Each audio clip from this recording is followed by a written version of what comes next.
নমস্কার বন্ধুরা, আজ আমরা দেখতে যাব ছত্তিশগড় দণ্ডকারণ্যের মধ্যে এক হরিভক্তের আদর্শ গৃহাশ্রম। আসুন আমরা দেখে আসি PV 69 নম্বর ঠাকুরনগর গ্রাম এই হরিভক্তের গৃহাশ্রমে। যদি এই ভিডিওটা ভালো লাগে তাহলে আপনারা সাবস্ক্রাইব করবেন, কমেন্ট করবেন, যাতে আমার পরবর্তী ভিডিও বানাতে আপনারা আমাকে প্রেরণা দান করবেন। জয় হরিচাঁদ, জয় গুরুচাঁদ।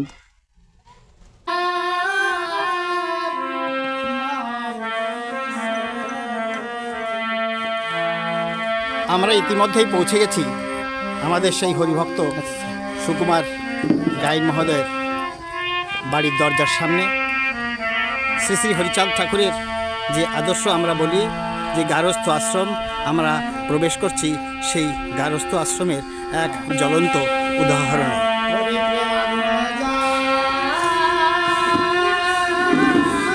বাড়িতে পরিষ্কার পরিচ্ছন্ন বাড়ি, সেই বাড়ির পূর্ব পাশে আছে শ্রী শ্রী হরিচাঁদ ঠাকুরের মন্দির, খুব সাজানো গোছানো মন্দির, যেখানে নিত্য ঠাকুরের পুজো এবং আরাধনা হয়। এই গৃহাশ্রমে যে মন্দির তিনি সারা জীবনের কর্মব্যস্ততার মধ্যেও নির্মাণ করেছেন, আজ সেটা দেখার মতো মন্দির।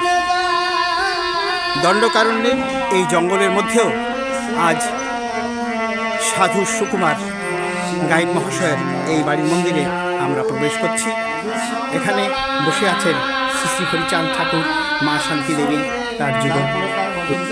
শ্রী শ্রী হরিচাঁদ ঠাকুরের গারস্থ আশ্রমে যে নীতি যে আজ এত সুন্দর মন্দির, যার বাড়ির পরিবেশ সম্পূর্ণ আশ্রমের মতোই মনে হয় যেন আমরা কোনো গৃহাশ্রমে এখানে এসে প্রবেশ করেছি। শ্রী শ্রী হরিচাঁদ ঠাকুরের যে আদর্শে গড়া গৃহ, মনে শান্তির বন্যা বয়ে যায় এখানে এলে।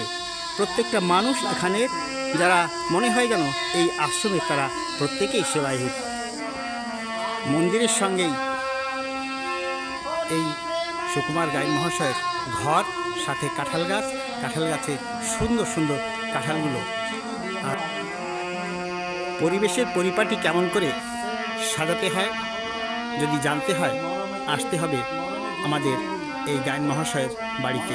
শ্রী শ্রী হরিচাঁদ ঠাকুরের মন্দিরের চারিপাশে ঠাকুরের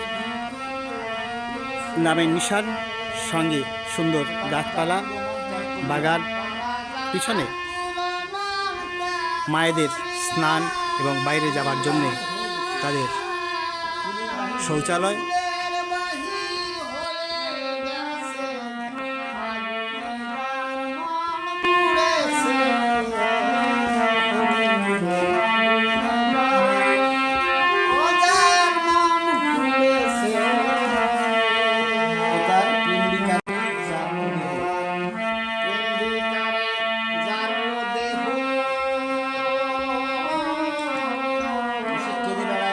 আমরা এই হরিভক্তের কাছে শুনে নেব আজ গারস্থ আশ্রমে এক সুন্দর মন্দির সে কী করে তৈরি করল।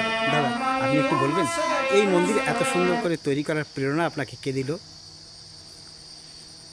আমার বাবা ছিলেন একজন আদর্শ হরিভক্ত। সেই বাবার আদর্শটুকু রাখার জন্যে আমার সব দিন এমনই একটা মনের ভাব ছিল যে আমি যদি কোনো দিন তেমন ধরনের আমি আয় রোজগার করতে পারি, এটা ছোট থেকে আমার মনে উদ্দেশ্য ছিল। সেদিনকে আগে ঠাকুর তোমার জায়গা যেন হয়, এই হচ্ছে আমার মনের উদ্দেশ্য। এবং আমার ছোটোবেলার একটা বিশাল কাহিনী আছে। আমার মা বলতেন যে আমি মরা ছেলে।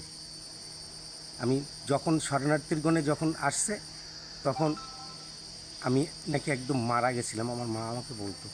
তাই আমি যখন পুনরায় আবার নূতন জীবন পেয়েছি, তাহলে আমি সেই আমার বাবা আমার আদর্শের সেটুকু আমার মনের ইচ্ছা ছিল, তাই এই মন্দির তাদের কৃপায় হয়েছে। আপনার বাবার নাম? আমার বাবার নাম স্বর্গীয় ভবেন্দ্রনাথ গাইন, মা ছিলেন সুশীলা দেব। শ্রী শ্রী হরিচাঁদ ঠাকুরের এই আদর্শের এত সুন্দর মন্দির দেখে সত্যিই আজ আমরা অত্যন্ত খুশি।